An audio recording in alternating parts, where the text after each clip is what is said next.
بالله من شرور أنفسنا ومن سيئات أعمالنا من يهده الله فلا مضل له ومن يضلل فلا هادي له وأشهد أن لا إله إلا الله وحده لا شريك له وأشهد أن سيدنا محمدا عبده ورسوله أما بعد يا أيها الذين آمنوا اتقوا الله حق تقاته ولا تموتن إلا وأنتم مسلمون يا أيها الناس اتقوا ربكم الذي خلقكم من نفس واحدة وخلق منها زوجها وبث منهما رجالا كثيرا ونساء واتقوا الله الذي تساءلون به والأرحام إن الله كان عليكم رقيبا يا أيها الذين آمنوا اتقوا الله وقولوا قولا سديدا يصلح لكم أعمالكم ويغفر لكم ذنوبكم ومن يطع الله ورسوله فقد فاز فوزا عظيما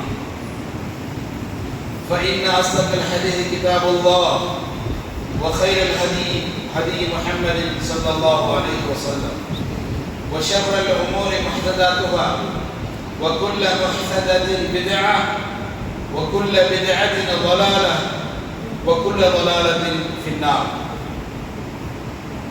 உலகை படைத்து இந்த உலகிலே உயிர் வாழுகின்ற அனைத்து ஜீவராசிகளுக்கும் உணவளித்து ஆட்சி செய்து கொண்டிருக்கும் எல்லாம் அல்ல அல்லாஹ் சுப்ஹானஹு வ தஆலாவுக்கே புகழனைக்கும் அல்ஹம்துலில்லாஹ். சத்திய தூதர் சன்மார்க்க போதகர் எபிரா முஹம்மது ஸல்லல்லாஹு அலைஹி வஸல்லம் அவர்கள் மீதும் அன்னாரின் வாழ்க்கை வழிமுறைகளை கடைபிடித்து நடந்த நபி தோழர்கள் அவர்கள் முதல் கொண்டு இதுவரைக்கும் யாரெல்லாம் கடைபிடித்து நடந்தார்கள் நடக்கின்றார்களோ அவர்கள் அனைவர் மீதும் அல்லாஹ்வின் ஸலாத்தும் ஸலாமும் உண்டாகட்டும் வேண்டியவனாக அல்லாஹ்வினால் கடமையாக்கப்பட்டிருக்கும் ஜும்ஆவை நிறைவேற்ற வந்திருக்கும் அல்லாஹ் நல்லடியார்களே, அல்லாஹ் சுப்ஹானஹு வ தஆலா இந்த உலகிலே இன்னென்ன காரியங்களை செய்யுமாறு இந்த விதியில் தான் வாழ வேண்டும் என்று எனக்கு விதிகளை தந்திருக்கின்றார். அந்த விதியின் பிரகாரம் நடக்குமாறும் இன்னென்ன தீய செயல்களை செய்ய வேண்டாம் என்று தடை செய்திருக்கிறான். அதை நாங்கள் அறிந்திருக்கின்றோம். அதனை செய்ய வேண்டாம் என்றும் அல்லாஹ்வை பயந்து கொள்ளுமாறும் எனக்கும் உங்களுக்கும் வசியத்தில் நல்ல உபதேசம் செய்து கொள்கின்றேன். அன்புக்குரிய இஸ்லாமிய சகோதரர்களே, அல்லாஹ் சுப்ஹானஹு வ தஆலாவுடைய அருளும் உதவியும் அவருடைய தௌஃபீக்கையும் கொண்டு அமல் இபாதத்தை அழகான முறையில் நாம் செய்ய வேண்டும் என்பதற்காக ஒரு பள்ளி வாயிலை நாங்கள் நிர்ணயம் செய்திருக்கிறோம். இந்த பள்ளி வாயில் ஆரம்ப காலத்திலே குறையாக இருந்தது. நம்முடைய அனைவருடைய ஒற்றுமையுடைய வெளிப்பாடு ஒரு நிறைவான ஒரு பள்ளி வாயிலாக இந்த பள்ளி வாயிலை நாங்கள் கட்டி கொடுத்திருக்கின்றோம். இன்னும் இந்த பள்ளி வாயிலுக்குள்ளே அமல்கள் செய்யும் போது எதையெல்லாம் நமக்கு இடையூறாக இருக்கின்றதோ அவைகளை நீக்கி ஒரு தூய்மையான பள்ளி வாயிலாக இதனை வைத்துக் கொள்வதற்கு நாங்கள் திருத்திக் கொண்டிருக்கின்றோம். இன்னும் எவ்வளவெல்லாம் செலவழிக்க முடியுமோ அதனை நாங்கள் சிந்தித்து மாற்றத்தை இந்த பள்ளி வாயிலை நாங்கள் செய்து வருகின்றோம். அன்புக்குரிய இஸ்லாமிய சகோதரர்களே, பள்ளி வாயில் என்பது அல்லாஹ்வுடைய மாளிகை என்பது நமக்கு தெரியும். பள்ளி வாயிலை கட்டி கொடுப்பதனால் அல்லாஹ் சொர்க்கத்தில் ஒரு வீட்டை கட்டுகிறான் என்பது நமக்கு தெரியும். ஒரு பள்ளி வாயிலுக்கு உதவி செய்வது அதற்கு மகத்தான நற்கூலி என்பதை நாங்கள் அறிந்திருக்கின்றோம். பள்ளி வாயிலை நிர்வாகம் செய்வது அதைவிட பெருமதியான கூலியை அடையக்கூடிய ஒரு விஷயம் என்பதை தெரியும். ஒரு பள்ளி வாயிலை ஒரு 10 கோடி செலவழித்து கட்டுகின்றோம் என்றால் அந்த பள்ளி வாயிலுக்குள்ளே தொழுகின்ற 2 ரக்காயத் அந்த 10 கோடியை விட அல்லாஹ்வுக்கு மேலான. ஏன் 10 கோடி செலவழித்து பள்ளியை கட்டியிருக்கிறோம்? 5 நேரத்துக்கு தொழுகைக்காக ஒரு சில நேரம் வருகின்றோம், ஜும்மாவுக்கு வருகின்றோம், குறுகிய நேரம் தான் பள்ளியில் இருக்கின்றோம். ஆனால் இந்த பள்ளிக்கு செலவழிக்கிறோம் கோடான கோடி காசு. இன்னும் செலவழிக்க திட்டமிட்டுக் கொண்டிருக்கின்றோம். ஏன் இந்த பள்ளிக்குள்ளே நடக்கின்ற இபாதத்துக்கள் இந்த பள்ளிக்கு கட்டணத்துக்காக செலவழித்ததை விட பல 100 மடங்கு அல்லாஹ்விடத்திலே உயர்வான. இந்த பள்ளி வாயிலை பற்றி அல்லாஹ் சொல்லும் பொழுது வல்லதீன இத்தஹது மஸ்ஜிதன் ضرارا وكفرا وتفريقا والذين اتخذوا مسجدا ضرارا وكفرا وتفريقا بين المؤمنين. 3 வகையிலே பள்ளி வாயிலை பற்றி அல்லாஹ் சொல்கிறார். இவ்வளவு புனிதமான மகத்தான சிறப்பான அல்லாஹ்வுடைய பள்ளி வாயிலை சிலர் வேஷம் போட்டுக்கொண்டு முஸ்லிமாக நடித்துக் கொண்டு சமூகத்தின் சேவைகளாக காட்டிக்கொண்டு இந்த பள்ளி வாயிலை 3ஆக பிரிக்கிறார். முதலாவது அல்லாஹ் சொல்லுகின்றான் வல்லதீன இத்தகது மஸ்ஜிதன் ضرارا, இந்த பள்ளியை மையமாக கொண்டு தீங்கை செய்வது, பள்ளியோடு இருக்கக்கூடிய நம்முடைய சமூகத்துக்கு தீங்கை செய்வது. இரண்டாவதாக வகுஃப்ரன், அல்லாஹ்வுக்கு பிடிக்காத வணக்கங்களை எதையெல்லாம் அல்லாஹ் இறை நிராகரிப்பு என்று சொல்கின்றானோ அப்படியான வணக்கங்களை எல்லாம் இந்த பள்ளியிலே செய்வதற்கு அனுமதிப்பது, தானும் செய்வது. வதஃப்ரீகன் பைனல் முஃமினீன், அல்லாஹ்வை நம்பிய இறை விசுவாசிகள் மூமின்கள் முஸ்லிம்களுக்கு மத்தியிலே இந்த பள்ளியிலே பிரிவினையை ஏற்படுத்துவது. தான் ஒரு நிர்வாகியாக இருந்தால், தான் ஒரு அதிகாரத்தை கையில் எடுத்துக் கொண்டால், தான் எதை செய்ய விருப்பமோ அதனை செய்யும். இந்த பள்ளியிலே தீங்கு செய்வது, தீங்கு செய்வதற்கு அனுமதிப்பது, இறை நிராகரிப்பை செய்வது, அதனை அனுமதிப்பது, முஸ்லிம்களை கூறு போடுவது, பிரிப்பது, இதனை அல்லாஹ் கண்டித்து அல்லாஹ் குர்ஆனில் மேலும் சொல்லும் பொழுது வஇர்சாதன் லிமன் ஹாரபல்லாஹ் வ ரசூல், யார் அல்லாஹ்வுக்கும் அல்லாஹ்வுடைய ரசூலுக்கும் எதிராக நடக்கின்றார்களோ, எதையெல்லாம் செய்கின்றார்களோ அவர்களை இந்த பள்ளியிலே நிர்வாகத்தில் வந்து அவர்களை பாதுகாப்பு, அவர்களுக்கு உதவி செய்வது, அவர்களை மறைப்பது, அவர்களுக்கு ஒரு நல்ல வேடத்தை போட்டுக் கொடுப்பது. சிலர் பள்ளிவாழ நிர்வாகத்துக்கு வருகிறார்கள் தன்னை பாதுகாத்துக் கொள்வது. சமூகத்திலே நான் ஒரு தலைவன், நான் ஒரு பள்ளி நிர்வாகி, இந்த ஊரை ஆளுகின்றவன், இந்த ஊருக்குரிய பள்ளியை நிர்வகிப்பவன் என்று பெயரெடுக்க வேண்டும் என்பதற்காக. அன்புள்ள சகோதரர்களே, பள்ளி வாயில நிர்வாகத்துக்கு வந்ததுக்கு பின்னாடி எல்லா அநியாயங்களையும் அத்துழியையும் செய்துவிட்டு அவர் சொல்லக்கூடிய விஷயம் என்ன? லயஹலிஃபுன்ன இன் அரதுனா இல்லல் ஹுஸ்னா, சத்தியம் பண்ணி சொல்வார்கள் நாங்கள் இவங்களுக்கு நல்லதை செய்கிறோம். பள்ளி நிர்வாகத்திற்குள்ள பூந்து இந்த வக்ஃப் சொத்தை அநியாயம் செய்வது, பைத்துல் மால் நிதியை வீணாக்குவது, பள்ளியிலே இருக்கின்ற நீதியை நியாயத்தை பார்ப்பதில்லை, அல்லாஹ்வுடைய ரசூலுக்கு மாறு செய்வது, மார்க்க விஷயங்களை சோம்பரை காட்டுவது, தொழுகையிலே பேணுதல் இல்லை, இப்படிப்பட்ட நிர்வாகத்துக்கு வந்ததற்கு பின்னாடி இவர்கள் சொல்லக்கூடிய விஷயம் என்ன? சத்தியம் செய்து சொல்வார்கள் இன் அரதுனா இல்லல் ஹுஸ்னா, நாங்கள் இந்த சமூகத்துக்கு நல்லது விரும்புகிறோம், நேர்மை விரும்புகிறோம், நல்லதை செய்ய வந்திருக்கிறோம் என்று அவர்கள் சொல்லிக் கொண்டிருப்பார்கள். அல்லாஹ் என்ன சொல்கிறான்? இப்படி சொல்லுகின்றவர்கள் அல்லாஹ் சொல்கிறான் வல்லாஹு யஷ்ஹது இன்னஹும் லகாதிபூன், இவர்கள் பொய்யர்கள், இவர்கள் நேர்மையாளர்கள் அல்ல. பொய்யர்கள் என்றால் அவர்களுக்கு அல்லாஹ் லஅனத்து சாபம் செய்து கொண்டே இருக்கிறார். ஆனால் உலக பார்வைக்கு அவர் ஒரு பள்ளி வாயில் நிர்வாகியாக இருக்கிறார். அன்புள்ள இஸ்லாமிய சகோதரர்களே, ஒரு பள்ளி வாயில் நிர்வாகத்துக்கு நாங்கள் வருவதாக ஆசைப்பட்டால் அந்த தராதரம் நமக்கு இருக்க வேண்டும். ஒரு பள்ளி வாயில் நிர்வாகத்தை 3 அடிப்படையில் நாங்கள் செய்ய வேண்டும். முதலாவதாக அல்லாஹ்வும் அல்லாஹ்வுடைய ரசூல் சொன்னவாறு நடத்த வேண்டும்.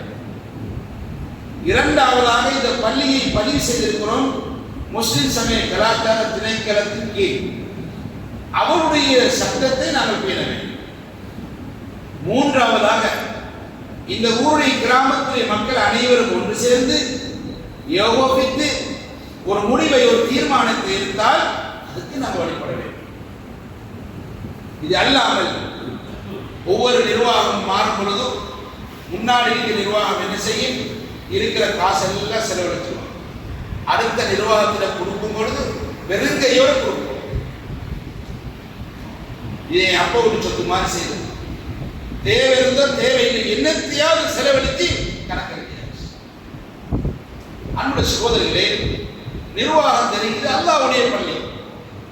அல்லாஹ் யாரை விரும்புகிறானோ அவனை நாங்கள் குழுக்களாக, ஒவ்வொரு வீதியாக, ஒவ்வொரு பகுதிகளாக நாங்கள் தனிப்பட்ட முறையில் தீர்மானிச்சுட்டு இவரைத்தான் நாங்கள் வைக்கிறோம், வரக்கூடாது. இது மார்க்கத்துக்கு முரணானது. இந்த கிராமத்தில் ஒரு முதியவரை, ஒரு அறிஞரை, மக்கள் ஏற்றுக்கொள்ளக்கூடிய ஒரு மாமனிதரை அமீராக ஆக்கி நாம் இப்படி ஆலோசனைகளை வழங்க வேண்டும். அந்த ஆலோசனையில் பெரும்பான்மையானவர் சொல்லுகின்றதை அந்த அமீர் ஏற்றி அவர் ஏற்றுக்கொண்டு இந்த நிர்வாகத்தை முடிவு செய்வார். இது இல்லாமல் குழுக்களாக, கூட்டங்களாக, குடும்பமாக, கோத்திரமாக இப்படித்தான் வைக்க வேண்டும் என்று நாம் வைத்துவிட்டால், அவர்கள் சரியாக செய்யாவிட்டால் அந்த முழு பாவமும் நமக்கு வந்து செய்யும். அன்புள்ள சகோதரிகளே, பள்ளி வாயல் என்பது வக்ஃப் சொத்து நிறைந்திருக்கிறது, பைத்துல் மால் நிறைந்திருக்கிறது, சதகாக்கள் நிறைந்திருக்கிறது, பொதுமக்களுடைய சொத்து உள்ளே இருக்கின்றது. அல்லாஹ்வும் அல்லாஹ்வுடைய ரசூலுடைய சட்டத்தை நிலைநாட்ட வேண்டிய இடம். இதுக்கு எல்லாத்துக்கும் நாம் தகுதியா என்பதை நாம் ஒப்புக்கொள்ள வேண்டும், பயப்பட வேண்டும். நம்முடைய தனிப்பட்ட வாழ்க்கையிலே சரியான பேணுதல் இல்லை, சரியான தொழுகை இல்லை, சரியான இபாதத் இல்லை, புறமும் கோலும் வியாபாரத்திலேயும் பல மோசடிகளும் பொய்யும் இந்த மாதிரி தெரிகின்ற நாம் இதுகளுக்கு வந்து பெரிய பொறுப்புகளை தலையில சுமந்து கொண்டு ஒரு பாவியாக ஆகுவதை நாம் விரும்ப வேண்டுமா? எத்தனையோ விஷயங்களுக்கு அல்லாஹ்விடத்திலே பதில் சொல்ல முடியாத நாம் மீண்டும் மீண்டும் இந்த பொறுப்புகளை எடுத்துக்கொண்டு அல்லாஹ்விடத்தில் பதில் சொல்ல முடியுமா? எனவே அன்புள்ள இஸ்லாமிய சகோதரர்களே, அல்லாஹ் ரப்புல் ஆலமீன் தெளிவாக சொல்லி காட்டுகிறார், இன்னமா யஅமுரு மஸாஜிதல்லாஹ் மன் ஆமன பில்லாஹி வ பில் யௌமில் ஆகிர். உங்களில் யாரெல்லாம் அல்லாஹ்வுடைய பள்ளி வாயிலை பராமரிக்கிறீர்களோ, பராமரிக்க நிர்வகிக்க நீங்கள் விரும்புகின்றீர்களோ, உங்களை நீங்கள் சோதனை செய்து கொள்ளுங்கள். அதிலே முதலாவது அல்லாஹ் மீது நம்பிக்கை இருக்க வேண்டும், அல்லாஹ் மீது ஈமான் இருக்க வேண்டும். அந்த ஈமான் உறுதியாக இருக்க வேண்டும், 100% இருக்க வேண்டும். அதில் இடைச்சருகுதல் இருக்கக்கூடாது. அல்லாஹ்வுடைய நம்பிக்கை விஷயத்தில் சந்தேகம் இருக்கக்கூடாது. முதலாவது உனது ஈமான் இருக்க வேண்டும். இரண்டாவது மறுமை நாளை பற்றி அச்சம் இருக்க வேண்டும்.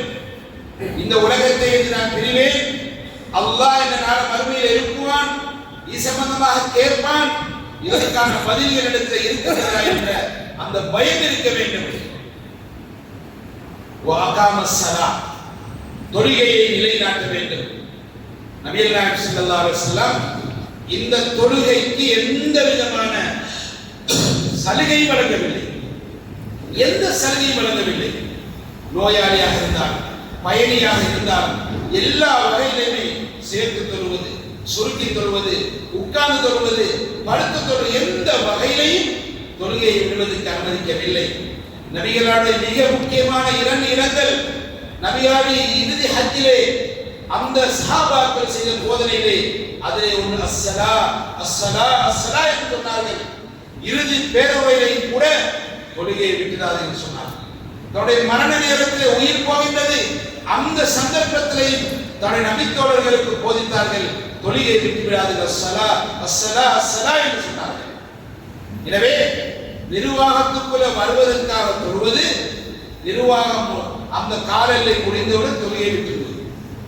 நிர்வாகத்துக்குள்ள வருவதற்காக தொழுவது, நிர்வாகத்தில் வந்ததற்கு பிறகு அவரை யாரையும் விளக்க முடியாது, தொழ வருவதில்லை, எப்பயாவது ஒருக்கா வருவது. எனவே அல்லாஹ்வுடைய சட்டம், யார் பள்ளி வாயிலை நிர்வகிக்க விரும்புகின்றீர்களோ நீங்கள் ஈமான் இருக்க வேண்டும், மரண நம்பிக்கை இருக்க வேண்டும், தொழுகையை நீங்கள் சரியாக நிலைநாட்ட வேண்டும். வஆத்த ஸகாத், அல்லாஹ்வுடைய சட்டத்தை நீங்க சரியாக செய்ய வேண்டும், ஜக்காத்தை சரியாக கொடுக்க வேண்டும். இன்று நாங்கள் எல்லோரும் ஜக்காத்து கடமைப்பட்டவர்கள் தான் நிறைய பேர் இருக்கின்றோம். எல்லாரும் விவசாயிகள். 3 போகம் செய்தால் 3 போகம் நாம ஜக்காத்து கொடுக்கணும். கலப்பித்த குடும்ப ஜக்காத் அல்ல. வீட்டுக்கு யார் வரக்கூடிய யாசகர்களுக்கு ஏதாவது குடும்ப ஜக்காத் அல்ல. ஜக்காத்து என்பது விளைகின்ற நெல்லை கணக்கீடு செய்து 100 மூடையாக இருந்தால் 5 மூடை நாங்கள் கொடுப்போம்.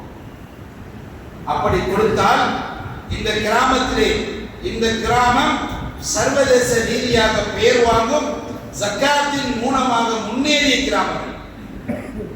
நாம் 1000க்கு மேற்பட்ட ஏக்கர்களை செய்கின்றோம். 1000க்கு மேற்பட்ட நெல்லை நாங்கள் சேகரிக்கின்றோம், மூடைகளை சேகரிக்கின்றோம்.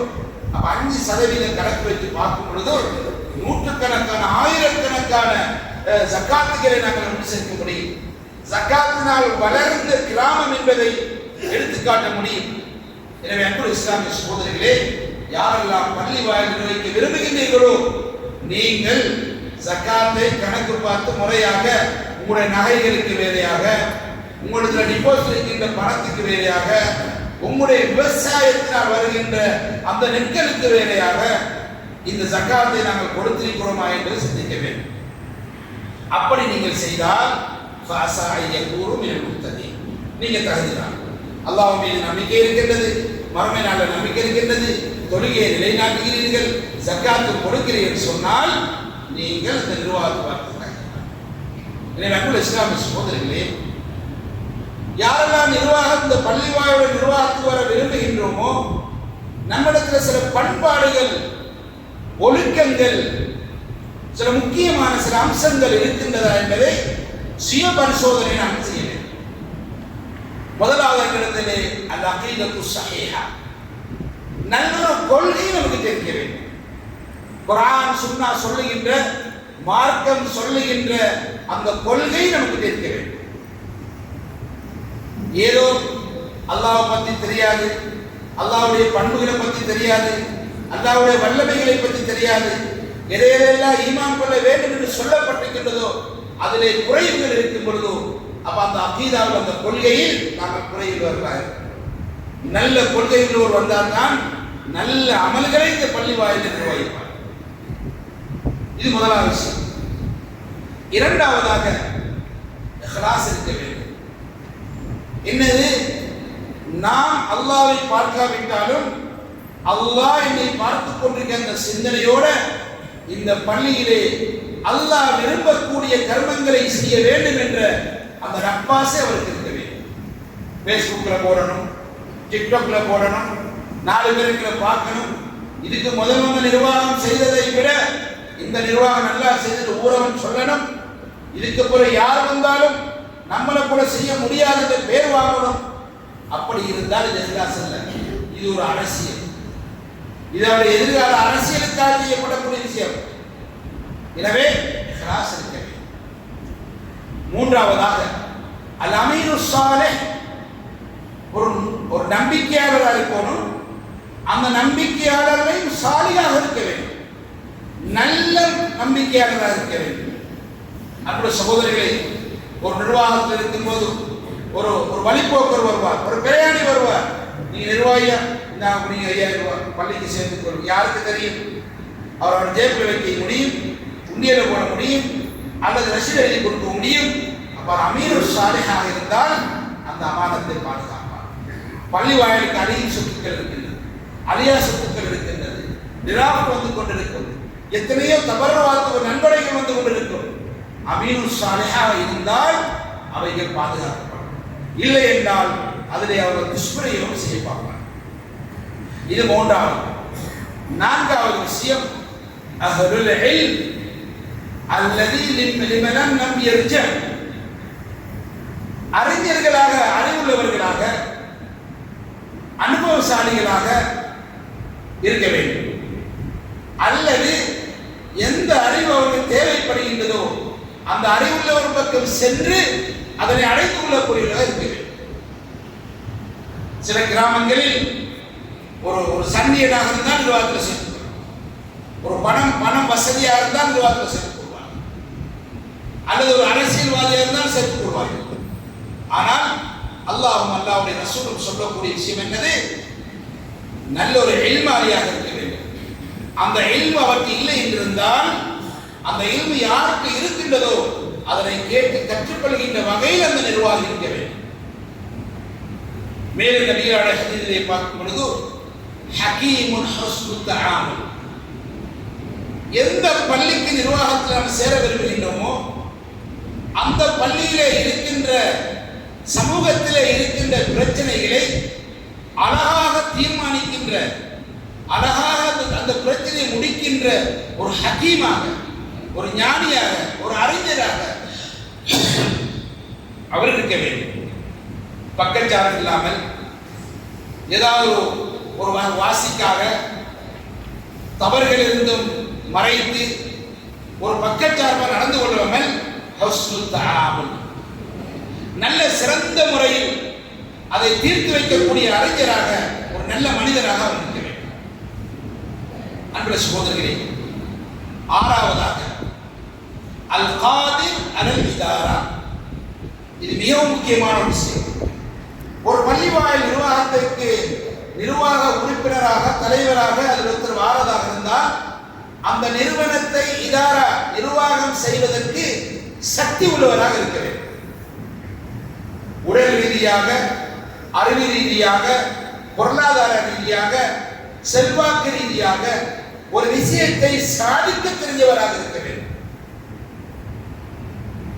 இதைத்தான் அல்லாஹ் சுப்ஹானஹு வ தஆலா மேலே சொன்ன குர்ஆனுடைய வசனத்திலே தெளிவாக சொல்லி காட்டுகிறார். ஏழாவதாக, இறுதியாக அவர் தொழுகையிலே பேணுதல் உள்ளவராக இருக்க வேண்டும். அவ்வல் ஜமாத்தோட தொழக்கூடியவராக இருக்க வேண்டும். தொழுகை இல்லாதவன் பள்ளி வாயிலை எவ்வாறு நிர்வகிப்பது? அவ்வல் ஜமாத்துக்கு வராதவர் இந்த சமூகத்துடைய பிரச்சனை எவ்வாறு கண்டுகொள்வார்? எனவே நபிகள் நாயகம் ஸல்லல்லாஹு அலைஹி வஸல்லம் சில பேருக்கு பள்ளி புறா என்று பெயர் வச்சார்கள். அந்த பள்ளி புறாவாக இருப்பவர்கள் தான் பள்ளி வாயில் நிர்வாகமாக இருக்க வேண்டும். சில பேர் நிர்வாகத்தில் தெரிவு செய்வார்கள், அவர் யாருன்றே பொதுமக்களுக்கு தெரியாது, எப்ப வருவார் எப்ப போவார் தெரியாது, ஒரு பேருக்காக, ஒரு புகழுக்காக சேர்த்துக் கொள்வது. எனவே அன்புள்ள இஸ்லாமிய சகோதரர்களே, பள்ளி வாயில் என்பது இது அல்லாஹ்வுடைய பள்ளி வாயில், இது அல்லாஹ்வுடைய மாளிகை. அல்லாஹ்வுடைய மாளிகை நிர்வகிக்க வருபவர்கள் அல்லாஹ்வுக்கு கட்டுப்பட்டவர்கள் இருக்க வேண்டும். அல்லாஹ் விரும்பக்கூடிய இருக்க வேண்டும். அல்லாஹ் விரும்பக்கூடியதை செய்யக்கூடியவர்கள் இருக்க வேண்டும். பேருக்கும் புகழுக்கும் ஏதோ உலகத்தில் நாங்கள் பேர் வாங்க வேண்டும் என்று வருபவர்களை நாங்கள் எடுக்கவும் கூடாது, அவர்கள் நாங்கள் தீர்மானிக்கவும் கூடாது. அல்லாஹ்வுடைய பள்ளிவாயல். எனவே அல்லாஹ் சுப்ஹானஹு வ தஆலா அவன் தீர்மானிப்பான் யாரை இந்த பள்ளிவாயலில் வைக்க. ஒரு ஹதீஸிலே வருகின்றது, ஒரு பலவீனமான செய்தியாக இருந்தாலும் தகவலுக்காக பதிவு செய்கின்றேன். சையதுல் கௌம் காதிபு, ஒரு சமூகத்தின் தலைவன் அந்த சமூகத்துக்கு பணிவிடை செய்வான். நபிகளான ஹதீஸில் வரக்கூடிய ஒரு பலவீனமான செய்தி, ஒரு சமூகத்தின் தலைவன் அந்த சமூகத்துக்கு பணிவிடை செய்வான், இறங்கி வேலை செய்வான். ஆனால் இன்று நம்முடைய தலைவருடைய நிலைமை, பொதுவாக தலைமைக்கு வரக்கூடிய நிலைமை, நடக்கின்ற நிகழ்வுகளில் முன்கதிரை கொடுக்க வேண்டும், பகிரப்படுகின்ற உணவுகளில் முன்சாரம் போக வேண்டும், மாலை போட வேண்டும், அவருடைய பெயரை சொல்ல வேண்டும், கௌரவிக்க வேண்டும், எல்லாத்திலும் அவரை முன்னுரிமை கொடுக்க வேண்டும். ஆனால் நபிகளாருடைய சொல்லில் என்ன வருகின்றது? சையதுல் கௌம் காதிபு, ஒரு சமூகத்தின் தலைவன் அந்த சமூகத்தின் பணியாளராக, வேலைக்காரனாக, ஒரு காதிமாக இருப்பான் என்பதை தெளிவாக விளங்கக்கூடிய இருக்கின்றது. எனவே தலைமைத்துவத்துக்கு வருபவர்கள் ஆமிராக இருக்கக்கூடாது, ஏவுறது, இதை செய் இதை செய்யாத, இதை செய் இதை செய்யாத ஏவுறவராக இருக்கக்கூடாது. சமூகத்தில் இறங்கி வேலை செய்கின்றவராக இருக்க வேண்டும். எனவே அன்புள்ள இஸ்லாமிய சகோதரர்களே, இது ஒரு பெரிய ஒரு பொறுப்பு. என்னை கேட்டால் நாம் ஒதுங்கிக் கொள்வதுதான் நல்லது. அல்லாஹ் தஆலா யாரை நாடுகின்றானோ அவரை அல்லாஹ் வைத்துக் கொள்ளும். நாங்கள் ஒதுங்கிக் கொள்வோம். அல்லாஹ் அவருக்கு பதில் சொல்ல வேண்டும் என்று நாங்கள் பயப்பட வேண்டும். எனவே அன்புள்ள இஸ்லாமிய சகோதரர்களே, பள்ளி வாயிலுக்கு நிர்வாகத்துக்கு வருபவர்கள் அவர்கள் விளங்கிக் கொள்ள வேண்டும், இந்த ஊருடைய இந்த மக்களுடைய ஹிதாயத்துக்கான உழைப்பை நீங்கள் செய்ய வேண்டும். பள்ளி வாயிலுக்கு நிர்வாகத்துக்கு வந்துவிட்டால் பெயிண்ட் அடிப்பதும் அந்த மின்விசிறிகளை மாற்றுவதும் கட்டடங்களை உயிர்ப்பிப்பதும் இன்னும் கட்டுவதும் உழைப்பதும் அல்ல. இந்த ஊருடைய கிராமத்துடைய ஹிதாயத் நேர்வழி, அதை யோசிக்கும். இந்த ஊருடைய சிறுவர்களும் சிறுமியர்களும் அல்லாஹ்வுடைய கலாமை சரிவர ஓதுவதற்கும் திறன்பட ஓதுவதற்குமான முயற்சியை நாம் இந்த நிர்வாகம் செய்ய வேண்டும் என்று தெரிவிக்க வேண்டும். ஒவ்வொரு ஆண்களும் தொழுகையாளியாக்குவதற்கு வழிகளை நாம் முயற்சிக்க வேண்டும். ஒவ்வொரு பெண்ணிடத்திலும் ஃபாத்திமாவுடைய வாழ்க்கையும் அண்ணாவுடைய தியாகமும் அண்ணாவுடைய பண்புகள் வருவதற்காக முயற்சிக்க வேண்டும். எனவே நிர்வாகிகளாக வரக்கூடிய எமக்கு பொறுப்பு முதலாவது ஹிதாயத். இதை நீங்கள் செய்தால் கியாமத் நாள் வரும் வரைக்கும் அது படிப்படியாக வளர்ந்து வளர்ந்து ஒவ்வொருத்தருக்காக நீங்கள் போதித்த அந்த போதனைகள் சென்று ஒரு சதக்கத்தில் ஜாரியாவாக அது மாறிவிடும். எனவே சோதனைகளே, இந்த பள்ளியுடைய கிராமத்திலே ஒரு காணியை கொள்ளளவு செய்வதற்காக முற்பட்டோம், முயற்சித்தோம். இடைநடுவிலே இருக்கின்றது. சிலர் உதவி செய்திருக்கிறோம், உதவி செய்யாமல் இருக்கின்றோம். உதவி செய்தவர்கள் செய்துவிட்டோம் நினைக்கக்கூடாது, மீண்டும் செய்ய வேண்டும். பிறரை விட என்னுடைய பங்களிப்பு அதிகமாக இருக்க வேண்டும் என்று நீங்கள் ஆசைப்பட வேண்டும். எனவே முதலாவது தரம் கொடுத்தவர்களும் இரண்டாம் தரம் கொடுத்தவர்களும் மூன்றாம் தரம் கொடுத்தவர்களும் மென்மேலும் நாங்கள் கொடுக்க வேண்டும். இந்த காணியை நாங்கள் அதற்கான பணத்தை கொடுத்து முழுமையாக நாங்கள் கொள்ளனை செய்வதற்கு முயற்சிக்க வேண்டும். இது ஒரு சதக்கத்துல் ஜாரியா. ஒரு காணி என்பது அழிந்து போவதல்ல. ஒரு கட்டத்துக்கு உதவி செய்தால் கொஞ்சம் காலத்துக்கு பின்னால் உடைச்சிடுவார்கள், மீண்டும் ஒரு கட்டடத்தை கட்டுவார்கள். ஆனால் ஒரு காணியை வாங்கி போட்டோம் என்றால் அது சதக்கத்துல் ஜாரியா. தன்னுடைய பெற்றோர் பேரில், மரணத்தினுடைய குடும்பத்துடைய பேரில் தனக்காக மறைத்து தெரிஞ்சும் தெரியாமலும் இதிலே நாங்கள் பங்கீடு செய்து இதை முழுமைப்படுத்த வேண்டும்.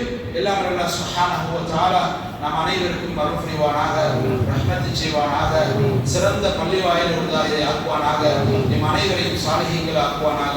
அல்ஹம்துலில்லாஹி ரப்பில் ஆலமீன். அல்ஹம்துலில்லாஹ்.